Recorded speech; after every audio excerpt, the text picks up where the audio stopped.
Hello everyone, welcome to लक्ष्य force. I hope आप सभी की तैयारी बहुत अच्छी चल रही होगी। आप सभी घर में होंगे, सुरक्षित होंगे और अपने पढ़ाई पे फोकस कर रहे होंगे। तो आज का फर्स्ट क्वेश्चन है कि सरल लोलक का जो टाइम पीरियड का फॉर्मूला होता है T=2π√L/g। उसमें जो L यानी कि लेंथ और उसके टाइम पीरियड में जो ग्राफ होता है उसके बीच में वो कैसा होता है? लीनियर होता है, पैराबोलिक होता है, सर्कुलर होता है या मतलब दीर्घवृत्त वाला होता है। तो देखो इसका आंसर है बी यानी कि परवलय। कैसे? अगर इसको समझने की कोशिश करें, हम दोनों साइड का स्क्वायर कर दें तो हमें मिल जाएगा T²= 4π²। जब वर्ग करेंगे तो फिर अंडर रूट हट जाएगा L/g। अब आपने देखा होगा y² = 4ax। इससे इसकी कंपैरिजन कराओ, यानी कि टाइम पीरियड को अगर हम y एक्सिस मान लें और लेंथ को उसकी को x एक्सिस मान लें तो फिर मेरा ये पैराबोलिक को सेटिस्फाइड कर रहा है। यानी कि इस फैक्ट को आप याद रखना, आपके एग्जाम में आ सकता है कि उसकी लेंथ और टाइम पीरियड के बीच में ग्राफ कैसा होगा, तो पैराबोलिक होगा। ठीक, एक कण 4 सेकंड के आवर्तकाल से सिंपल हार्मोनिक मोशन कर रहा है। अपनी साम्यावस्था से आधे आयाम की स्थिति तक पहुंचने में कितना समय लगेगा? बहुत अच्छा क्वेश्चन है। सबसे सिंपल मेथड बताऊंगा इसको सॉल्व करने का। सिंपली आपको सिंपल हार्मोनिक मोशन का इक्वेशन लिखना है y=sin⍵t। ठीक है, केवल आप अगर इसको समझने में थोड़ा टाइम भी लगेगा, लेकिन आपको ऐसी अप्रोच बता रहा हूँ कि एग्जाम हॉल में आप विदिन 10 सेकेंड इसको कर पाओगे। अब बाई का मतलब विस्थापन कितना विस्थापित हो रहा है? साम्यावस्था से आधे आयाम तक। मतलब यहाँ पे हम यहाँ पे a sin⍵t होता है, तो y की जगह में हम आधा आयाम लिख सकते हैं। आयाम का आधा =a sin ओमेगा को हम 2π/t लिख सकते हैं। ओमेगा बराबर होता है 2π/t। जिनको नहीं पता है तो मैं बता दूं। ठीक है, तो a से a कट गया। अब यहाँ पे हमें LHS में 1/2 मिला। 1/2 के हम अगर हम साइन की टर्म में लिखे तो sin π/6 यानी कि sin 30 लिख सकते हैं। इसलिए लिखा हमने साइन के टर्म में 1/2 को, क्योंकि इस साइन से ये साइन खत्म हो गया। ठीक है, अब t की जगह पे हम 4 सेकंड लिख सकते हैं, क्योंकि उसने कहा है कि 4 सेकंड था आवर्तकाल, तो यहाँ पे 4 लिखा। ठीक है, अब 2 से ये 2 बार कट गया। अब ये 6 है, 2 3 बार कट जाएगा। यानी कि हमें सिंपली दिख रहा है कि 1/3 मेरा आंसर आ गया। टी कितना आ गया? 1/3, यानी कि सी इसका राइट आंसर है। ये क्वेश्चन बहुत अच्छा है गाइज। अगर आपको समझ में नहीं आया है तो मैं रिक्वेस्ट कर रहा हूँ आपसे कि आप लोग बैक करके इसको अच्छे से समझ लेना। 1/3 सेकंड इसका राइट आंसर है। कैसे आया वो मैंने बता दिया। अब अगर आधा आयाम समझ में ना आया हो तो ऐसे समझ लो, ये इसका इधर जाना और इधर आना, इधर जाना इधर आना, तो जो इसका साम्यावस्था होती है उससे आधे आयाम की स्थिति तक, यानी कि ये a/2 इसलिए हमने लिख लिया था। नेक्स्ट क्वेश्चन है कि एक सरल लोलक मुक्त रूप से यानी कि फ्री फॉलिंग का केस है, ग्रेविटी के नीचे गिर रहा है, गुरुत्वाकर्षण बल के अंतर्गत नीचे गिर रहा है, तो उसका आवर्तकाल क्या होगा? तो देखो ये फॉर्मूला होता है, अनडाउटेडली ये ऑप्शन फॉर्मूला होता है। लेकिन इस केस में क्या कह रहा है, ध्यान से पढ़ना कि अगर फ्री फॉलिंग यानी कि सरल लोलक मुक्त रूप से गिर रहा है, यानी कि मुक्त रूप से गिर रहा है मतलब ग्रेविटी वर्क नहीं कर रही है, ग्रेविटी का मान 0।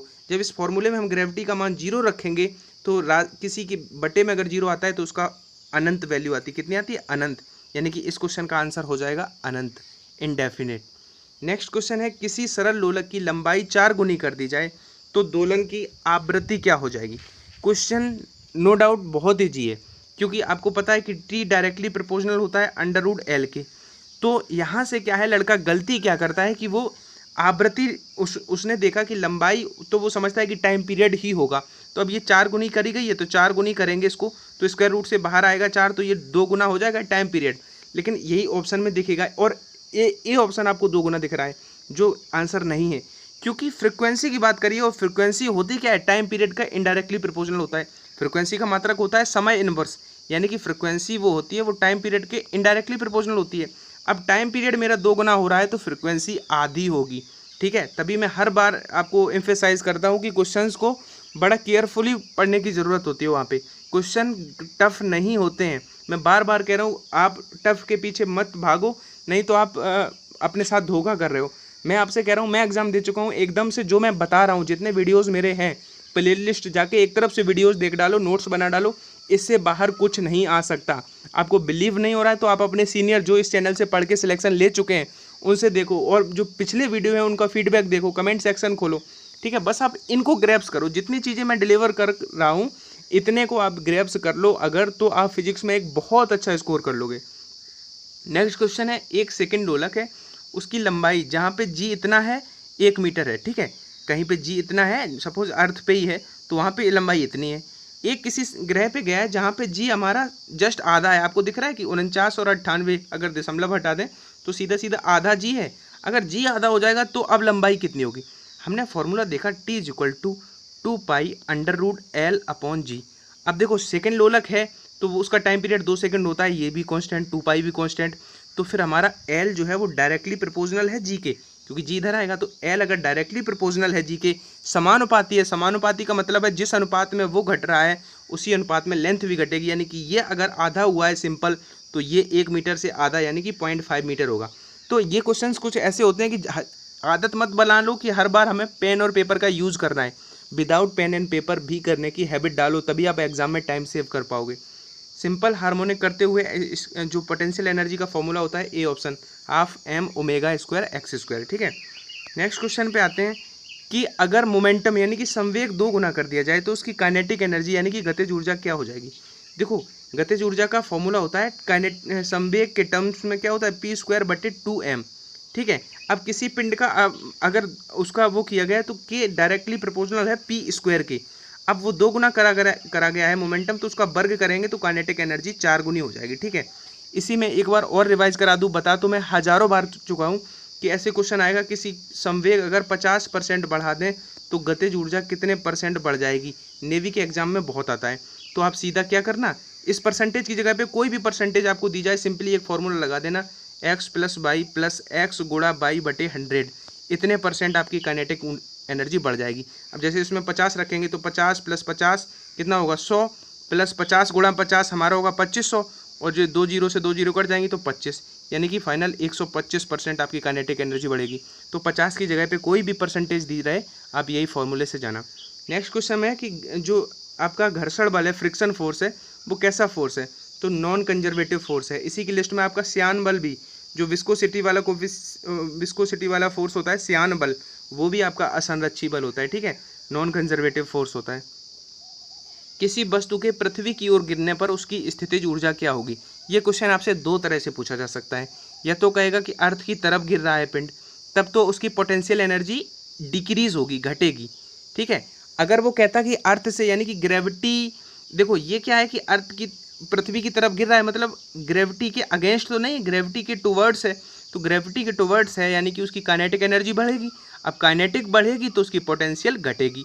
मेरी बात ध्यान से सुनना, अगर कोई पिंड ऊपर फेंका जाता है मतलब अगेंस्ट ग्रेविटी जा रहा है, तो आपको पता है कि एक किसी ऊंचाई पे जाके उसकी जो काइनेटिक है गतिज ऊर्जा 0 हो जाती है महत्तम ऊंचाई पे जाके, तभी तो वो नीचे आ जाता है। मतलब ऊपर जाने पे वो काइनेटिक बढ़ती है, काइनेटिक बढ़ती है तो गतिज ऊर्जा ऊपर जाने पे घटती है, तो ऊपर जाने पे स्थितिज ऊर्जा बढ़ेगी। इस क्वेश्चन में नीचे आ रहा है, अर्थ की तरफ आ रहा है, तो पोटेंशियल क्या होगी? घटेगी। बी इसका राइट आंसर हो जाएगा। ठीक है, एक जो इस पक्षी है वो आकाश में उड़ रहा है, तो उसमें किस तरह की होगी? काइनेटिक होगी या पोटेंशियल होगी या बोथ होगी? तो मैं आपको बता दूं, स्थितिज ऊर्जा का मतलब ही होता है, अगर उसकी हिंदी देखो पोटेंशियल की स्थिति। तो एक पक्षी है, सपोज यहाँ पे उड़ रहा है, तो जहाँ पे उसकी पोजीशन है उसकी वजह से तो पोटेंशियल एनर्जी होगी, और जब वो उड़ रहा है, मोशन कर रहा है, तो मोशन की वजह से काइनेटिक भी होगी। यानी कि बोथ होंगी, काइनेटिक भी होगी और पोटेंशियल भी होगी। याद रखना, उसकी पोजीशन की वजह से स्थितिज ऊर्जा होगी और वैसे गति दोनों होती हैं पक्षी के केस में। IJK, देखो इसके कई बार क्या होता है, वेक्टर के ऐसे क्वेश्चन आते हैं, तो मैं आपको पता होगा कि आई वेक्टर का अगर डॉट प्रोडक्ट यानी कि अदिश गुणन करेंगे तो वो 1 होता है। इसी तरह से J का होगा, इसी तरह से K और K का होगा 1 रहेगा। लेकिन अगर इनका हम आई वेक्टर का क्रॉस प्रोडक्ट करेंगे आई वेक्टर में तो वो हमारा 0 देता है, ये तो पता होगा बेसिक। अब ऐसे ही IJ का गुणा करेंगे तो वो हमें K के इक्वल मिलेगा। इसी तरह से अगर हम J और I का कर दें तो माइनस का K मिलेगा। इसी तरह से वो तीनों वर्क करते हैं। ठीक है, आई होप आपने वेक्टर बहुत अच्छे से पढ़ रखा होगा। वैसे मैंने चैप्टर वाइज में अभी वेक्टर नहीं कराया है, तो मैं कोशिश करूंगा कि देखो अगर आपको प्रॉब्लम्स, वैसे वेक्टर में कुछ ऐसा टफ जैसा है नहीं, अगर आपको कुछ लग रहा है ऐसा तो कमेंट करके बताना। मैं स्पेशली वेक्टर के सारे ही केस आपको अच्छे से एक दिन पढ़ा दूंगा, बिकॉज ये मिसलेनियस एक्सरसाइज है तो इसमें सभी चैप्टर से मर्ज हैं क्वेश्चंस।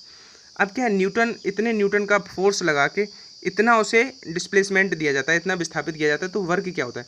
तो वर्क आपको पता है, वर्क होता क्या है कि आपका फोर्स का और डिस्प्लेसमेंट का जो स्केलर प्रोडक्ट होता है वही तो वर्क होता है।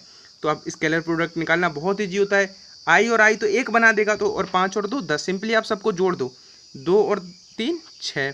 आप प्लस माइनस का बस ध्यान रखना, प्लस 3 का गुणा 5 में करेंगे 15, यानी कि आपको पता है कि आई और आई होगा यहाँ पे I डॉट आई, जिसका मान 1 हो गया होगा। इसी तरह से जे वाले में जब जे वाले का गुणा हुआ होगा तो वो 1 हो गया होगा। तो जब आप इनको सबको जोड़ोगे तो 31 इसका राइट आंसर हो जाएगा। इसी क्वेश्चन को नेक्स्ट लेवल से कैसे पूछा जा सकता है कि इन दोनों में एक अननोन दे देंगे सी, यहाँ पे सी की जगह पे कई बार के भी दे देते हैं, ये एक्स दे देंगे या कुछ भी दे देंगे, तो सी उसी सी की वैल्यू बतानी है। तो इन दोनों का अगर लंबवत हैं, अगर both are perpendicular to each other, then उनका जो डॉट प्रोडक्ट है वो 0 हो जाएगा। अब डॉट प्रोडक्ट को 0 को इक्वल कर दो, 5 का 2 में गुणा करेंगे 10, मैंने कहा था बस जोड़ दो, प्लस माइनस का ध्यान रखना। 7 का 2 में करेंगे तो 14 होगा प्लस का, माइनस का 3 का माइनस का सी में करेंगे तो ऋण ऋण का गुना धन हो जाएगा, तो प्लस का 3c इज इक्वल टू 0। अब 14 और 10 24, उधर जाएंगे तो माइनस के 24 होंगे, तो 3 से काटेंगे तो माइनस का 8 जूल आ जाएगा। एक खगोलीय दूरदर्शी की आवर्धन क्षमता 8 है तथा लेंसों के बीच की दूरी 18 सेंटीमीटर है। तो नेत्रिका की यानी कि आई लेंस की फोकस दूरी बतानी है। तो देखो इस क्वेश्चन को आप स्टार मार्क कर लेना। अगर आप अपनी नोटबुक में कहीं भी इंपॉर्टेंट क्वेश्चंस का कलेक्शन बना रहे हो तो वहाँ पे इसको स्टार मार्क दे देना, यानी कि हाईलाइट कर लेना, क्योंकि जब मैं नोट्स बनाता था तो मैं कुछ क्वेश्चंस को हाईलाइट कर लेता था। तो इसमें क्या है कि क्वेश्चन में थोड़ा क्लू देखो। सबसे पहले तो जो एस्ट्रोनॉमिकल टेलीस्कोप होती है उसकी जो मैग्नीफाइंग पावर होती है वो 4/φ होती है, यानी कि अभिदृश्यक की फोकस दूरी बटे नेत्रिका की फोकस दूरी, जो कि हमें कितनी दी गई 8। तो इसको हम मैग्नीफाइंग क्षमता 8 है तो 8 के इक्वल किया, तो यहाँ से हम क्रॉस मल्टीप्लाई करेंगे तो हमें जो FO है वो 8FE मिल जाएगा, 8FE।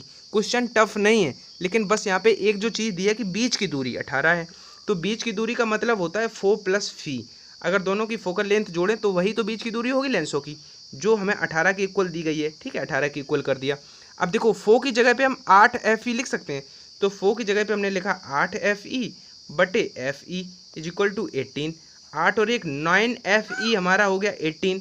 तो यहाँ से हमें फोकल लेंथ आई लेंस की फोकस दूरी कितनी मिल जाएगी, 9 से ये 2 बार कट जाएगा 2। तो इस क्वेश्चन का आंसर हो गया 2 सेंटीमीटर। आई होप आपको समझ में आ गया होगा।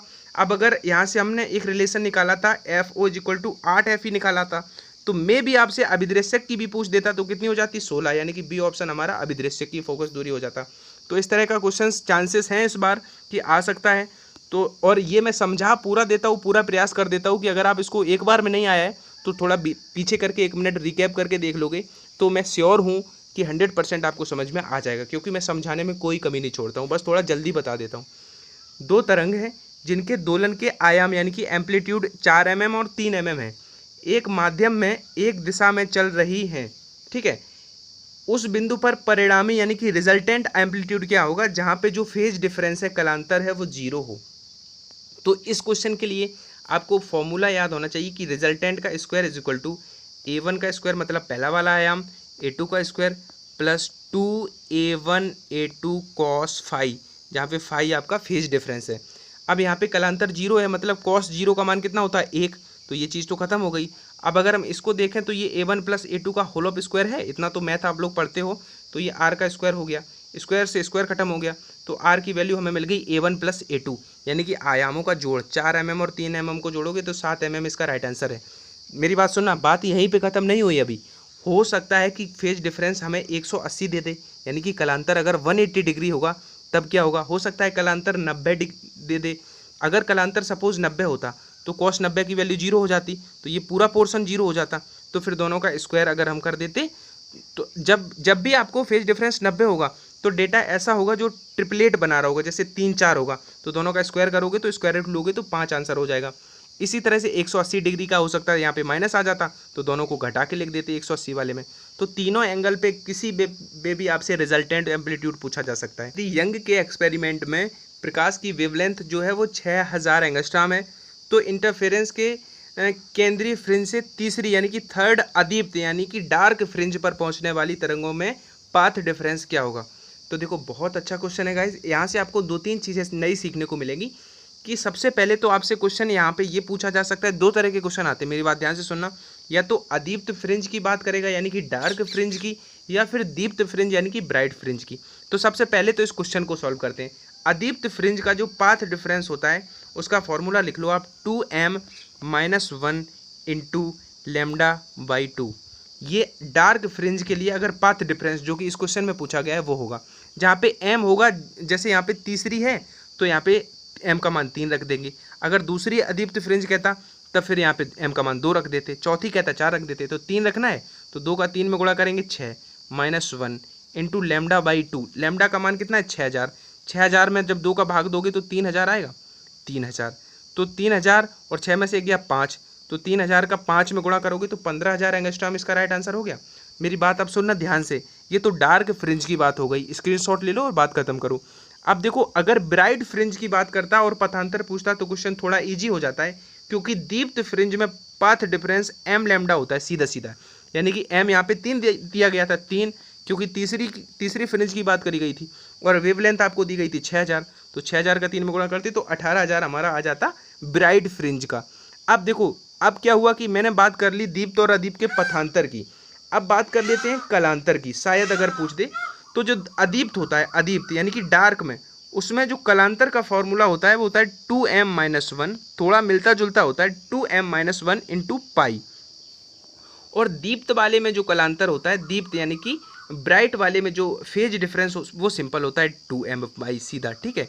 तो दोनों के मैंने कलांतर बता दिए, दोनों के पथांतर बता दिए। 100% चांसेस है कि अगर इंटरफेरेंस है, क्योंकि क्वेश्चन इससे बहुत आ रहे हैं यंग के एक्सपेरिमेंट वाले चैप्टर से, तो आप इनको अपनी नोटबुक में जरूर चारों फॉर्मूलों को नोट कर लेना, ठीक है।